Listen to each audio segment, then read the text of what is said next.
यार ये रैंकर्स इतना क्या लिखते हैं जो इनको इतने अच्छे मार्क्स मिल जाते हैं, वो भी सीए के एग्जाम में। स्कूल हो, कॉलेज हो, या कोई भी प्रोफेशनल एग्जाम हो, रिजल्ट वाले दिन सबका यही रोना रहता है कि यार हमने तो सब कुछ लिखा है, सेक्शन नंबर लिखे, प्रोविजंस लिखे, पेनल्टीज तक याद करके लिख के आए हैं, फिर भी पता नहीं मार्क्स क्यों नहीं मिले। और ये रैंकर्स ने ऐसा क्या लिख दिया जो इनको इतने अच्छे मार्क्स मिले। तो चलो आज एक काम करते हैं, आज हमारे सीए इंटर के ऑल इंडिया 19th रैंक मानव शाह, अपने ही क्लास का बच्चा है, उसका पेपर एनालाइज कर लेते हैं और देखते हैं यार इसने ऐसा क्या लिखा जो इसको इतने अच्छे मार्क्स मिले।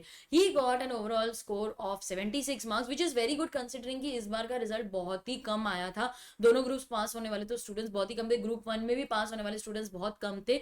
तो getting examination 76 marks, all India 19th rank is commendable. और मुझे तो लगता है कि इसने जिस तरीके से पेपर लिखा है, इतने कॉन्फिडेंटली पेपर लिखा है, उसका पेपर पढ़ने के बाद ही आपको पता चल जाएगा कि टू द पॉइंट आंसर्स लिखे, एकदम कॉन्फिडेंटली लिखा है, and he deserve these marks. चलो, तो ये जो मैं पेपर डिस्कस करने वाली हूँ ना स्टूडेंट्स, एक बात आप याद रखना कि हमें ये पेपर बहुत ही पॉजिटिवली लेना है। ऐसा भी हो सकता है यार मैम मैंने भी सेम ही लिखा था, पता नहीं क्यों मार्क्स नहीं मिले हैं। ये पॉसिबिलिटी हो सकती है कि आपने लिखा था, शायद आपने इससे ज्यादा भी लिखा था, लेकिन पेपर डिस्कस करते टाइम मैं आपको बताऊंगी कि आपकी कहां पर मिस्टेक हो सकती है, आपके मार्क्स क्यों कम आए होंगे। तो ये जो हम डिस्कशन कर रहे हैं इसको बहुत ही पॉजिटिवली लो। ऐसा हो सकता है कि शायद आपने ये जो फाइनल पॉइंट्स थे वो मिस कर दिए, आपको लगता है कि आपने अच्छे से लिखा हो, शायद that is not the expectation of the examiner.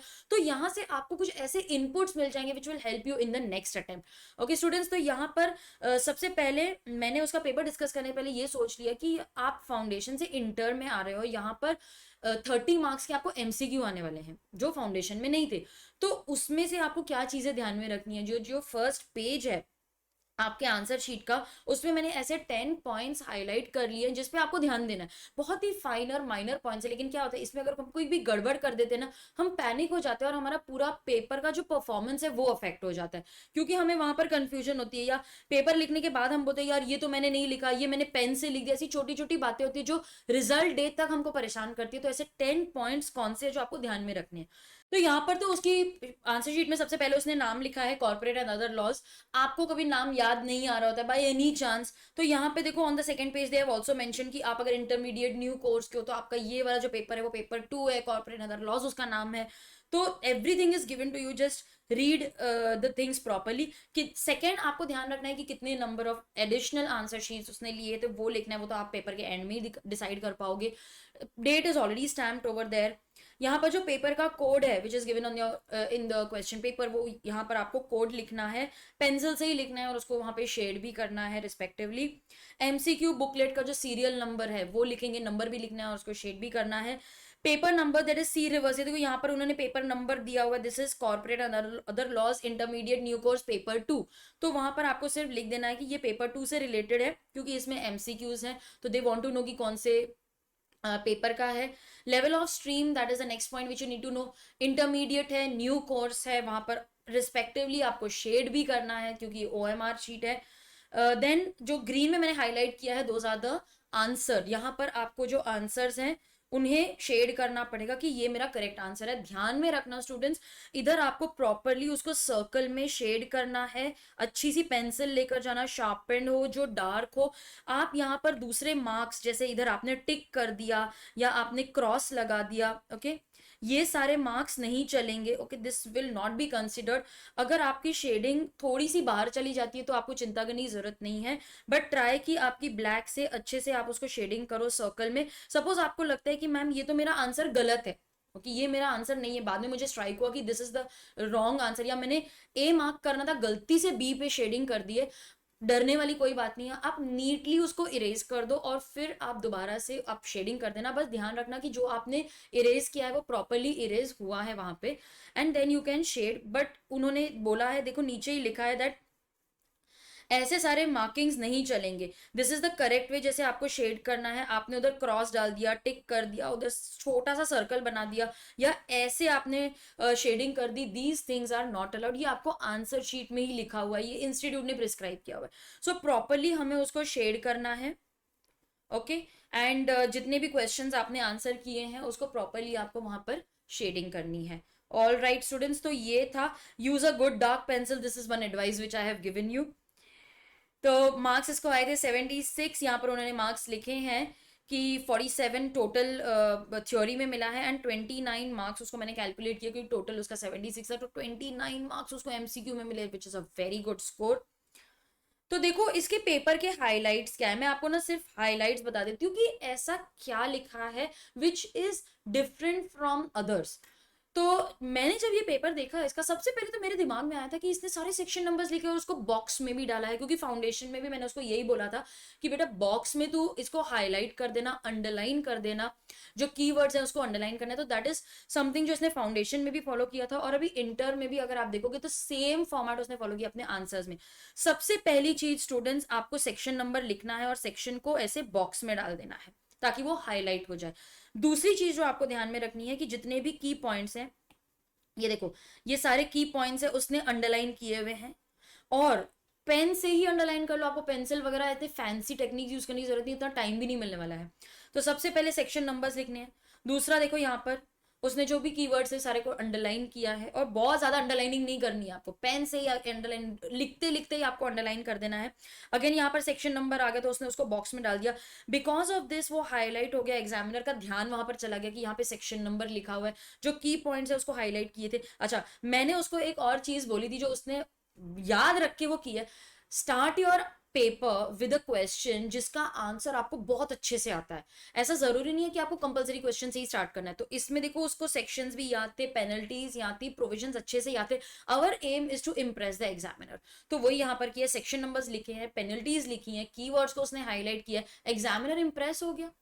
आगे जाके आपका पेपर उसी माइंडसेट से चेक होने वाला है। तो सेक्शन नंबर्स लिखना है, सेकंड लिंक इज जो कीवर्ड्स है उसको लिखना है, हाईलाइट करना है। जो थर्ड थिंग मैंने नोटिस की इसके पेपर में, इसने ना एक पर्टिकुलर फॉर्मेट फॉलो किया है। जैसे थ्योरी में पॉइंट वाइज लिखा है, अगर केस बेस्ड क्वेश्चन है तो सबसे पहले एक्ट का नाम लिख दिया, फैक्ट्स जैसे प्रोविजंस है वो लिख दिए, उसके बाद में एनालिसिस, कंक्लूजन, इसकी हेडिंग दे देकर लिखा हुआ है। तो एक पर्टिकुलर फॉर्मेट फॉलो किया। थ्योरी में भी पॉइंट फॉर्मेट में लिखा है, यहाँ पर भी उसने अलग से पैराग्राफ्स बना के उसको पॉइंट फॉर्म में लिखा है।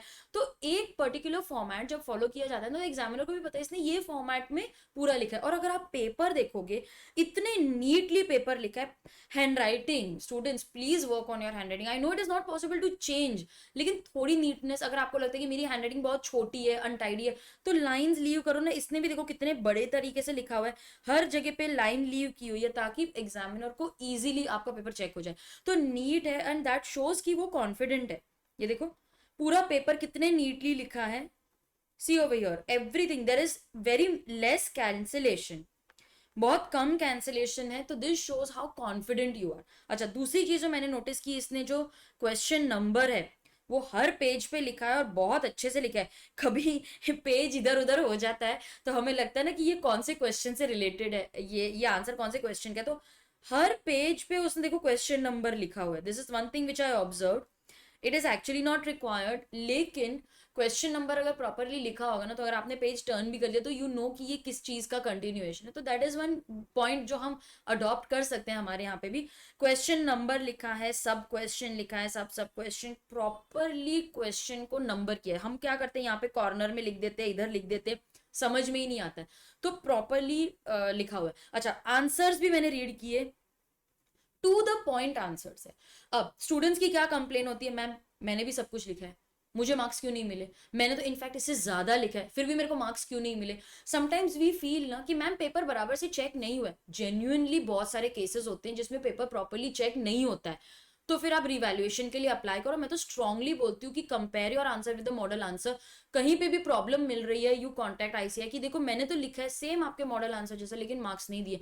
ऐसे मैंने सुनने में आए बहुत सारे केसेस भी हुए हैं जहां पर लिखा है लेकिन मार्क्स नहीं मिले। अच्छा, लेकिन कभी कभार होता है ना कि हमने बहुत ज्यादा लिख दिया है फिर भी मार्क्स नहीं मिले। एग्जामिनर को लग रहा होगा ये कंफ्यूज्ड बंदा है, इसने दो चीजें लिखी है, इसने इतना ज्यादा लिख दिया है, maybe it is not required, maybe it is showing how confused you are, maybe you are not able to decide कि यू नो क्या उसका एग्जैक्ट आंसर होना चाहिए। आपने एक्स्ट्रा पॉइंट जब रिक्वायर्ड ही नहीं थी क्यों लिखी। To the point students, I will advise you, to the point answer लिखो, ना कम ना ज्यादा। प्रिपेयर होके जाओ। जैसे मानव ने तो पूरा कंपाइलर बहुत अच्छे से किया था, हमारे नोट्स किए थे और कंपाइलर और कुछ नहीं किया था। कंपाइलर के ही सारे क्वेश्चंस आए थे, टू द पॉइंट लिखा हुआ है उसने, कुछ एक्स्ट्रा नहीं लिखा हुआ है। You know sometimes we come up with alternatives, ऐसा कुछ भी नहीं मिलेगा आपको इसके पेपर में। That is one thing which I really like. To the point answers है, करेक्ट आंसर्स है, तो एग्जामिनर को पता है he is confident about what he has written. Okay, so आप भी टू द पॉइंट लिखो, फॉर्मेट फॉलो करो। जैसे ये देखो, ये एक और केस बेस्ड क्वेश्चन आ गया, तो एक्ट का नाम लिखा है, फैक्ट्स लिखे हैं, एनालिसिस लिखा है और लास्ट में कंक्लूजन लिखा है। ये देखो यहाँ पर कंक्लूजन लिखा हुआ है। So this is how he has followed. और अगर कोई थ्योरी, लेट मी सी कोई थ्योरी क्वेश्चन है क्या यहाँ पे, ये सारे केस बेस्ड ही दिख रहे हैं मुझे। एक मिनट, कोई थ्योरी क्वेश्चन है क्या यहाँ पर? हाँ, तो देखो यहाँ पर कोई थ्योरी क्वेश्चन है, तो उसको भी सेक्शन वाइज पॉइंट वाइज लिखा हुआ है, एक ही प्रॉपर फॉर्मेट फॉलो किया है, पेपर नीटली लिखा है, टू द पॉइंट लिखा है, कॉन्फिडेंटली लिखा है, सारे क्वेश्चंस अटेम्प्ट किए, 100 मार्क्स पेपर अटेम्प्ट किए, एमसीक्यूज पे ज्यादा ध्यान दिया है। तो स्टूडेंट्स दीज, अच्छा, कीवर्ड्स को हाईलाइट किया है, सेक्शन नंबर्स हाईलाइट किए हैं। तो ये बहुत सारे फाइनर पॉइंट्स होते हैं जिसकी वजह से your paper is different from others paper. ठीक है, तो ये एक एनालिसिस था, मुझे लगा कि मुझे आपके साथ ये चीजें शेयर करनी चाहिए। बहुत क्विकली हमने गो थ्रू कर लिया, एग्जाम का टाइम है, लास्ट मिनट पे अगर आपको ये छोटी छोटी बातें अगर ध्यान में आ जाती हैं और आप इनको अडॉप्ट कर ले, तो maybe that will make a huge difference in your answers. Only conclusion which आया, सेक्शन नंबर लिखना है, कीवर्ड्स लिख के हाईलाइट करना है, एक प्रॉपर फॉर्मेट आपको फॉलो करना है, टू द पॉइंट लिखना है, don't beat around the bush. Examiner को ये दिलासा दिलाओ that you are very confident, you know what is the answer, write it to the point, and I am very sure examination लाने से आपको कोई नहीं रोक सकता। स्टूडेंट्स, जो कंपाइलर की बात मैं कर रही थी, it's a detailed question bank with all answers as expected by ICAI, that is available on my website capreetyagarwal.com. fast track lectures are also available, so do check them out. And before leaving, give us a thumbs up and subscribe to this channel and hit the bell icon ताकि आपको और भी videos का notification आता रहे।